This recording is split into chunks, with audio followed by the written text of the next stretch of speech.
नमस्ते मित्रों। कल के अंक में हमने भोजन के बारे चर्चा की थी कि किस प्रकार हम भोजन के द्वारा बीमारियों का निदान कर सकते हैं, निराकरण कर सकते हैं। उसी प्रसंग को आगे बढ़ाते हुए कुछ मौलिक बातें और हैं, उस पर आज चर्चा करते हैं। देखिए, कुदरत अपने आप में परिपूर्ण है। प्रकृति अपूर्ण नहीं है। जहां जिस क्षेत्र में हम पैदा होते हैं उस क्षेत्र में हमारी शरीर की आवश्यकताओं के अनुसार वो जड़ी बूटियां, वो औषधियां, वो भोजन उत्पन्न करती है कुदरत स्वयं ही। जहां जिस क्षेत्र में हम पैदा हो रहे हैं वही हम भोजन करते हैं और उन्हीं औषधियों के द्वारा हम ठीक भी हो सकते हैं कोई रोग आने पर।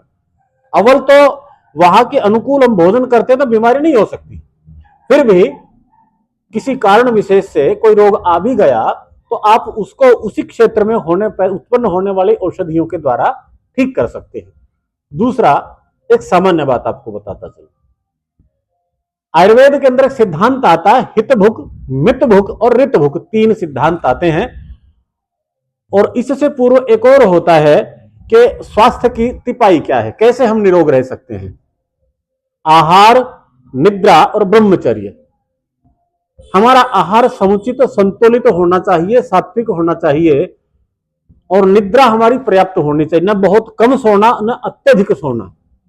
सामान्य जब बच्चे का जन्म होता है तो उसकी निद्रा लगभग 20 घंटे की होती है और जागरण 4 घंटे का होता है। और जब पूरी आयु व्यक्ति प्राप्त करता है, लगभग शतायु होता है, तो उस समय उसकी नींद मात्र 4 घंटे की रह जाती है और जागरण 20 घंटे का हो जाती है। अपवाद रूप में थोड़ा ऊपर नीचे हो सकता है, लेकिन एक सामान्य व्यक्ति की नींद की हम बात करें तो 6 घंटे से 8 घंटे की एक सामान्य व्यक्ति की निद्रा होती है। श्रमशील व्यक्तित्व है, बहुत ज्यादा परिश्रमी कोई व्यक्ति है तो 8 घंटे अधिकतम निद्रा होनी चाहिए। और जो अश्रमशील हैं, मानसिक कार्य करते हैं, वो 7-1 घंटे सो लेते हैं तो पर्याप्त है। और जो ब्रह्मचारी बालक हैं, ब्रह्मचारिणियां हैं, विद्या आदि का अभ्यास करते हैं तो वो 6 घंटे से भी 5 घंटे से भी अपना काम चला सकते हैं, लेकिन उनको भोजन सूक्ष्म रखना पड़ेगा, तब वो 5-6 घंटे सो करके अपना काम अच्छे से चला सकते हैं, अन्यथा उनको तंद्रा आएगी। तो पहली बात आहार, दूसरा निद्रा और तीसरा ब्रह्मचर्य। जो अतिशय भोग व्यक्ति करते हैं उनको भी बीमारियां जल्दी पकड़ती है, धातु क्षीण हो जाती है। शुक्र को जितना हम नष्ट करते हैं उतना उतना हमारा शरीर उतनी उतनी मात्रा में दुर्बल होते जाता है, कमजोर होते जाता है। पूज्य महाराज श्री ने हमारे प्रशिक्षण के दौरान कहा करते थे कि भाई बीमारी कुछ भी नहीं है, एनर्जी का कम होना ही किसी प्रकार की एलर्जी अथवा रोग है, और एनर्जी लेवल का हाई होना ही सारी बीमारियों को मिटाने वाली वो ताकत होती है। एनर्जी जब व्यक्ति के अंदर होती है तो बीमारियां अपने आप दूर रहती हैं। एक और सिद्धांत बुजुर्गों द्वारा सुना हुआ कभी से कि बुढ़ापे में सभी रोग लग जाते हैं। क्यों लगते हैं जी? क्योंकि वृद्धावस्था में हमारी इंद्रियां, हमारी धात्विक क्षीण हो जाती हैं, कमजोर हो जाती हैं, और कमजोर व्यक्ति को कोई भी वस्तु दबोच लेती है। कोई भी शत्रु कमजोर को तो दबोच लेगा। तो इसलिए आपको ताकतवर रहना है, बलवान रहना है।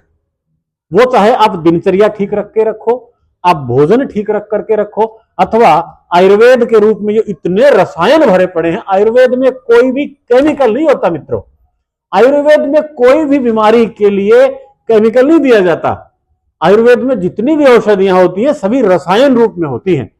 उस रोग से संबंधित जो हमारा ऑर्गन है, जो अंग है, वो कमजोर हो जाता है, उसको पुष्ट करने का काम करती है सारी की सारी औषधियां, और उसके पुष्ट होने से पुष्ट हो जाते हैं, स्वस्थ हो जाते हैं।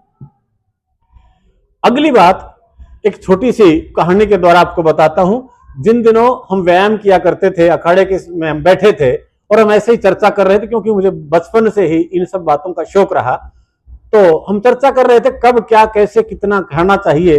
तो पास से गुजरते हुए हमारा एक साथी कहता है, अरे ओ आचार्य का साड़ा, मजाक में, क्योंकि साथी देखो थोड़ा बहुत हास्य कर लिया करते हैं, बोले भूख लगे तब खाए, नींद आए तब सो ले, और प्यास लगे तब पानी पी ले, बाकी तेरे सारे नियम फेल। साथियों, सच कहता हूं, जिस दिन जिस समय उस साथी ने ये बात कही थी मुझे बहुत गलत लगी, बहुत भद्दी लगी, वो मुझे बहुत भारी मूर्ख दिखाई दिया। लेकिन अब उन बातों को कम से कम भी 30 वर्ष हो चुके हैं, अब मुझे वो याद आ रहा है कि वो ठीक था और मैं गलत था। आप कहेंगे कि योगार्थी जैसे कैसे कर, हाँ, आपको जो भूख लगती है, सच्ची भूख लगती है, झूठी भूख नहीं होनी चाहिए, झूठी प्यास नहीं होनी चाहिए, झूठी नींद नहीं होनी चाहिए। जब आपको वास्तविक भूख लगती है, वास्तविक प्यास लगती है और वास्तविक नींद आती है, तब आप उसका उपयोग कीजिए। आप भोजन करिए भूख के समय, आप प्यास के समय जल का पान कीजिए, भूल जाइए सारे नियम और सिद्धांत। आप जब आपको अच्छी नींद आ रही है, आप सो जाइए। आप कभी भी बीमार नहीं हो सकते। आपने देखा हुआ होगा पशु पक्षियों को, जब तंद्रा आती है, जब निद्रा आती है, तो वे लेट जाते हैं कहीं भी, रोड के किनारे, किसी भी पेड़ की खोखर में, कहीं भी। और हम, ना हमारे भोजन का समय, ना हमारी प्यास का समय, और ना ही हमारी नींद का समय। नींद आती है देर से, नींद का समय होता है उसको हम जागने में खराब करते, जब उठने का समय होता है तो हम सोते रहते। हमारा कोई नियम, कोई सिद्धांत नहीं है। लेकिन आप यदि इस सिद्धांतों को ठीक प्रकार से समझते हैं, असली भूख को, असली नींद को और असली प्यास को आप जान जाते हैं और उसके अनुकूल आप आचरण करते हैं साथियों, तो मैं नहीं समझता आपको कोई बहुत ज्यादा बीमारी रह सकती है। छोटी छोटी चीजें हैं। इसके अतिरिक्त एक चीज और बताता हूं आपको, जो ऋतु होती है ना, और जिस ऋतु में जो फल साग सब्जियां होते हैं, उनको उसी समय आप प्रयोग करते हैं तो बहुत अच्छा होता है। कुछ लोगों को ऐश्वर्य का ढिंडोरा पीटने में बड़ा आनंद आता है। जब ग्रीष्म ऋतु होती है तब मूली खाएंगे, जब शरद ऋतु होती है, जब उनको आइसक्रीम चाहिए होती है। ऐसे उल्टा भोजन करते हैं, मौसम के प्रतिकूल भोजन करते हैं, फिर बीमार होते हैं, फिर डॉक्टरों के पास घूमते हैं, जी हमें तो ये बीमारी हो गई, हमें तो वो बीमारी। क्यों जी? आप क्यों उल्टा पुल्टा खा रहे थे? अब विवाह शादियों का सीजन होता है, तो एक तरफ तो आप गर्म गर्म हलवा और गर्म गर्म गुलाब जामुन, गर्मा गर्म जलेबियां दूध के साथ खा रहे थे, उसे हाँ आपने फ्रूट चाट में तरबूज खा लिया। क्यों जी? बोल जी चखे तो गई, सारी चीज चखनी तो चाहिए, फिर बीमार तो होंगे। ये तो आप खुद समझिए उन चीजों को। तो साथियों, भोजन को ऋतु के अनुसार होना चाहिए, और जहां जिस क्षेत्र में है वैसा ही भोजन होना चाहिए। और जब असली भूख प्यास नींद हो, उसी समय हमें भोजन, पेय और निद्रा लेनी चाहिए। इसी अंक में एक और वीडियो बनाएंगे, उसमें और आपको जानकारी देंगे। आज इतना ही। आपका अपना रणधीर योगार्थी, पतंजलि मेगा स्टोर, चरखी गेट, चरखी दादरी। धन्यवाद।